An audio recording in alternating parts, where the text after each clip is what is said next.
Yo, Yamamo, Akwaba Shonko so eba POG Media. Yanko Yensem no so straight na yen find some dodona and brewa. Mr. Subscriber, like it medina shage medina ma for and so answer in Kabe. Please click on the notification bell so set be ya.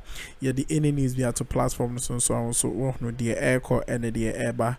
And Parliament it's now say FA a year or my own to ye be home and then you may be a aquatch home. Na and the Parliament it's not no or the nneɛma bebree ɛyɛ dɛ ɛto dwa ɛbobu ɛyɛ nneɛma bebree ho a ɛyɛ ada hɔ akyɛ yɛ anim sɛ Parliament na ɔmokɔ atenase akyɛ pa yi ma impokra the majority in caucus ɛyɛ MPP for no MPs no yɛ dɛ ɛtwerɛ kwa petition ɛyɛ Speaker of Parliament sɛ ɔmonya na ɔmobɛtenase because nneɛma bebree hɔ no ma ɛyɛ dɛ ɛka akyi nti ɛnɛ abrewa ɛyi poma kwa mu ma ɛnɛ ɔmobɛyɛ dɛ ɔmo ɛba bɛtenase ɛdwendwene ɛyɛ Ghana na wei na edru abra ɛyɛ ye be approve ministers ye nim say Akuffo Addo they like why reshuffle and I say wasesa ministers anymore just say or they ministers for they aba cry just say or do mobile be adwuma na akoba say parliament of Ghana omo ye de approve this ministers na ama this ministers no omo adwuma no they ashase na we and majority in caucus led by Akuffo and the minority leader no meno kasa o chim se hwe Akuffo Addo chese onti so dogo bi de enu abe chese de ekoso e Ghana henya chese ono no na Addo onye de wonte anaso ohunu ye Ghana for apenesie ene ya wa ye di e Ghana ha na chese ye de ye tempenten kwa e chese the hardship e Ghana ha no iti na Addo enti ohunu ya na ene ono any majority for no omo focus nyina so ombe dey ombe approve more ministers amana be di Ghana for so nti omo no de be pa na dey ha omo nti omo no NDC for no dey omo dwene aban omo dwene anasa omo dwene Ghana for no timamfo nti omo minister ministerial approvals no omo nya dey omo fa omo ho nya dey engine ama enam sa yi so ama omo dey omo work out from parliament say na deja say nya agro aye de na omo work out fefe say omo ye omo pi ka che omo nya akokudro ka che Speaker of Parliament say ono na agi atum say obeyede obepne ama MPP for no I approve minister so omo minority ni do omo nya dey omo nyinti omo nyina bu omo ketem e free Parliament House na say enika na SR ho se omo ye sa so ye beko na yakwa akutie nsema esi so anase ekọ so e Parliament yenko ne konkotie madam ase. Mr. Speaker, I'm glad that the chair of the appointment committee has corrected the committee's report. Mr. Speaker, the committee's report is a majority decision because we could not approve the nominees by consensus.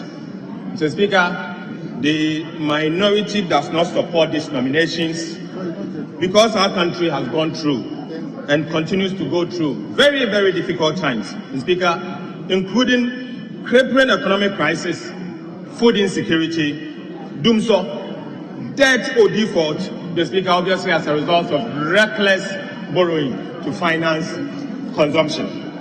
Mr. Speaker, ordinary Ghanaians continue to bite the bullet and businesses are struggling under a high tax regime and a high inflation, Mr. Speaker, and again, a sliding and a depreciating currency. Right, Honorable Speaker, in times like this, we expect the government to signal to the people of Ghana and the investment community that the government is ready and willing to do things differently to restore the needed confidence in our economy. Right, Honorable Speaker, it cannot be the case that while the government asks the people of Ghana to tighten their belt, this government would rather lose their belt. Mr. Speaker, merely piling on ministers and deputy ministers does not signal to the people of Ghana that the president understands the seriousness of the mess that has been created in this administration. Mr. Speaker, this government must downsize its size of government and signal to the people of Ghana, Mr. Speaker, that it cares and they are ready to reverse some of the losses, some of the economic losses that we have made. Mr. Speaker, it is important for the President to signal to the people of Ghana once again that he's in tune with the feedback and appreciate the challenges resulting in the bad economic policies that have been implemented by his government. Mr. Speaker, already President John Mahama has made a public statement that in his next government, he is going to signal reduce the size of government to 60 ministers and deputy ministers. Interestingly, Mr. Speaker, Alhaji Bawumia, who is the vice president of this government, Mr. Speaker, he was part of the government that appointed 125 ministers, has even gone further to say that in the unlikely event that he becomes the president of this country, Mr. Speaker, he is going to reduce the size of government to 50. Mr. Speaker, respectfully, Mr. Speaker, I may ask, what is the prudent justification for a Minister of State at the Ministry of Finance, 2 deputy ministers, and a Minister of Finance himself? Mr. Speaker, 4 at the Ministry of Finance. Mr. Speaker, if I may ask again, at the local government ministry, there is a minister at the Ministry of Local Government, 2 deputy ministers, and a Minister of State. Mr. Speaker, why? Why? Is it the prudent use of taxpayers' money? Mr. Speaker, this is unfortunately most imprudent use of the taxpayers' money. We cannot, Mr. Speaker, in good conscience support the approval of these nominees, especially when this government has been reckless, wasteful, Mr. Speaker, and most importantly, very insensitive to the plight of the people of Ghana. Right, Honorable Speaker, the NDC Minority Caucus will not and cannot take part in this decision to further increase the size of this administration. Mr. Speaker, we cannot be part of this. Finally, Mr. Speaker, let the record reflect that the NDC Minority Caucus cannot be part of this approval process. To further increase the size of this government, Mr. Speaker, let the record reflect. With these few words, Mr. Speaker, I want to signal that we are walking out, and let it be recorded that they took these decisions themselves. We are not part of it. Mr. Speaker, we have counted their numbers already, and we know their numbers. Let the record reflect that the NDC is not part of this approval process. If you don't care, we care. If you don't care, we care, and we will be part of this. Stay and approve it, and in the end, take responsibility for what you are doing to the people of Ghana. Thank you, Mr. Speaker. Responsibility, work out, go. Bye-bye, bye-bye, bye-bye. Wow, so what's here at the AV, and this is what went on in a Parliament House today in Maria in Chebia.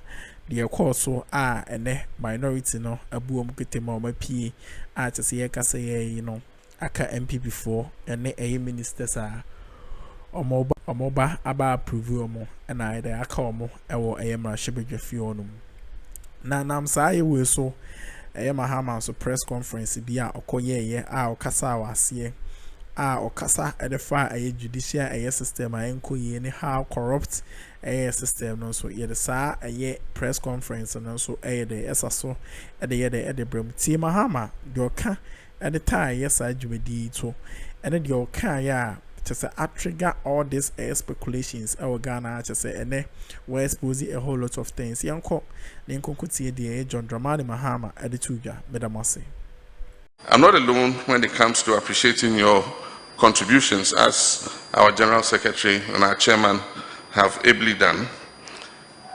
Your contributions individually and as a collective towards our common objective restore the confidence of citizenry in our beloved country, Ghana, and ultimately to win the elections of 2024. Indeed, I must commend you for the role you have played and continue to play as the legal advisors of the party, and also as legal representatives in cases in which the party has an interest.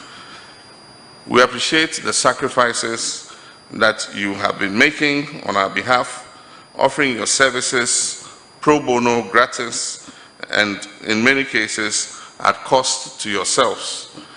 While in all cases you don't charge us fees, you have to sometimes use your own vehicles and pay your own cost of transportation to represent the party or persons associated with the party. Ghanaians are looking up to the NDC to restore hope and turn the fortunes of our motherland around from the pitiable state in which we currently find ourselves. This wish by Ghanaians places an onerous responsibility on our shoulders, both in the run-up to the next general elections and also during the mandate of a new NDC administration, which by the grace of God, we believe will come on 7th December, January 2025. 7th January 2025. This makes it imperative for me to share a few thoughts with you about what I think we ought to be doing to fulfill this desire. At this time, Ghana, our motherland, is in deep crisis. Our economy is in a dire situation. Our economic fortunes deteriorate with every passing day. And this places our democracy in danger by the stress that it places on our people in respect of their daily survival.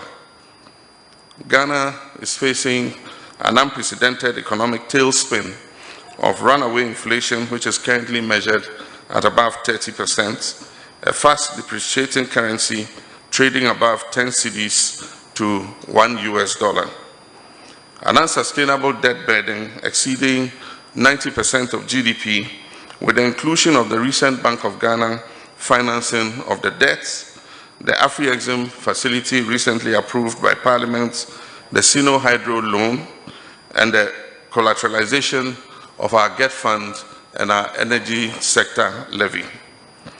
This threat to the progress of our dear country is completely self-inflicted by a government that has proved to be the greatest political scam in the history of the Fourth Republic.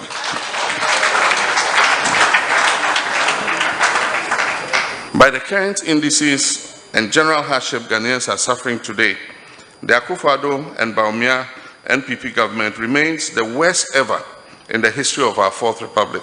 As members of the legal fraternity, you represent some of the brightest and best brains of our party and our country. So varied is the extent of your function and service as lawyers that your legal tentacles extend to almost every sphere of endeavor in our country. Therefore, you must begin to get yourselves ready, sharpen your roles, and coordinate your activities towards the restoration of sanity in this worrying and deeply corrupted governance system that we currently have in place. The soul of Mother Ghana is bleeding from the hypocrisy and injustice we face daily. We need to heal our land and restore the values enshrined in our national motto, freedom and justice. Legendary singer Michael Jackson's 1991 album, Dangerous, has a line in the hit song Heal the World which says, "Let's stop existing and start living." My brothers and sisters, I believe I speak not only for myself, but for our party and Ghanaians when I say that the lyrics of this song reflect our current national situation. It is a call to duty, a call for greater action, a call to make Ghana a better place, a call that requires us as leaders to heed the cry of our people, a call that imposes on us to change the way we have done things over the past 30 years. In the wake of the disturbing situation in which our political opponents have whittled down the democratic dividend and created mistrust in the leadership class through their mismanagement and incompetence, a new government of the NDC succeeding this one will have to give something greater than Ghanaians have been used to. It cannot be business as usual. It must be something out of the normal. If we are to right the wrong and restore the hopes of our people, who unfortunately, as I have said, have lost trust in the political class in our democracy. The story of Lady Justice, the eponymic blindfolded woman wielding a sword and a balance scale, is well known and very important amongst your circles as lawyers. Yes, justice ought to be blind. Justice must be based on principle and sound moral and ethical precepts, and not on the color or face of who is involved. The requirements of unquestionable integrity and accountability are non-negotiable qualities required of actors who have sworn the duty of protecting our Constitution and ensuring that the tenets of freedom and justice, as our coat of arms depict. Those with the most power to determine the fate of others have the most to answer for. And that includes the President and other members of the executive, the legislature, and the judiciary, judges, including you lawyers, as officers of the court. Recently, so badly has the image of our judiciary deteriorated that many of our citizenry openly make mockery of our justice system and of our justices. The phrase, "go to court," is these days met with derisive laughter instead of hope that one will truly get justice if he went to the courts. If people are not poking fun about politics and inducements being used to sway the hand of justice in the lower courts, then it is poking fun and making statements about the 7-0 of the unanimous FC. Verdicts which mostly involve cases of a political nature in our Supreme Court. This is an unfortunate but serious development. One of the scariest existential threats to any democracy is when citizens think their judiciary holds no value for them. And this is the security threat that the national security apparatus tried to draw the attention of the nation to recently, but was poorly received by the President and his party. It is scary because it threatens the peace and stability of our democracy, and we must quickly correct this fast-spreading notion. If care is not taken, we'll get to a stage where people will have no qualms about taking the law into their own hands, because they do not have the confidence that they can get any justice from the system. There is therefore the urgent need for the Ghanaian judiciary to work to win the trust and confidence of the citizenry and erase the widely held perception of hostility and political bias in legal proceedings at the highest courts of the land. Unfortunately, we have no hope that the current leadership of our judiciary can lead such a process of change. We can only hope that a new Chief Justice will lead a process to repair the broken image that our judiciary has acquired over the last few years. The unfortunate situation with our judiciary is exacerbated by a president who is packing the courts and appointing openly partisan judges to both the superior and lower courts. To make matters worse, the president and his legal team believe in weaponizing state prosecutions against political opponents. Not only has this government targeted former appointees who are being prosecuted on frivolous charges, they are also prosecuting other persons and targeting business people perceived to belong to opposing parties. It is in the interest of our judiciary and of our country that our judiciary does all it can to shed the image it has acquired for itself as an institution determined to affirm everything the appointing authority wants through bizarre rulings and abandonment of all established principles. Once upon a time, the NDC made constitutional democracy and media pluralism a reality in this country, Ghana. The NDC is still committed to continue leading with you, our comrade lawyers, to strengthen the rule of law and our democratic values. We've done this before, and we shall do it again. In a new NDC administration, we must be prepared to work with the leadership of the judiciary, including the Judicial Council, to build a roadmap that builds and renews public confidence in the judiciary as a truly independent, transparent, and impartial arm of government. My comrades, the legal profession used to be a potent tool in the fight against oppression and colonial domination in the past. Your predecessor lawyers have been in the forefront of bringing to life the line in our national anthem that says, and I quote, "and help us resist oppressors' rule, with all our will and might forevermore. Quotations closed. It is therefore worrying that there remains deep-seated perceptions that institutions like the General Legal Council exist to intimidate lawyers who are critics of this government, deprive qualified students from studying for professional law certificates. How do you raise confident, independent, and creative lawyers with a focus on problem solving when during their training you tie their hands behind their back and suggest that they learn to accept oppressive rules without contest? In addition to this is the inexplicable ambivalence of the government and the government-controlled General Legal Council to meaningfully expand access to legal education. NDC stands by its promise ahead of the 2020 elections that it will do all that is possible to expand access to professional legal education, ensure that all who are qualified and aspire to become members of the bar are able to do so.